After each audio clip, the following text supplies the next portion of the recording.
ব্যাটারিটা প্রথমে এরকম ছিল, স্পট ওয়েল্ডিং করেছি। এখানে একটা মাইনাসে মাইনাস লাগিয়েছি, প্লাসে প্লাস লাগিয়েছি, স্পট ওয়েল্ডিং করেছি, করে একদম পেপার দিয়ে র্যাপার করে দিয়েছি। এবার এটা এসিডিসির যে বডিটা আছে বডির মধ্যে ঢুকিয়ে দেবো,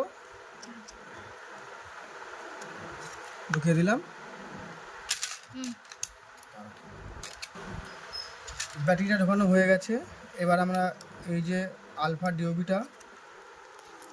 ডিওবিটাকে লাগিয়ে দেবো। আগে এগুলো সব সোল্ডারিং করতে হতো, এখন সোল্ডারিং করতে হয় না, এখন সব এরকম সিস্টেম হয়ে গেছে। এইবার ব্যাটারি কানেক্টারটা লাগিয়ে দেবো।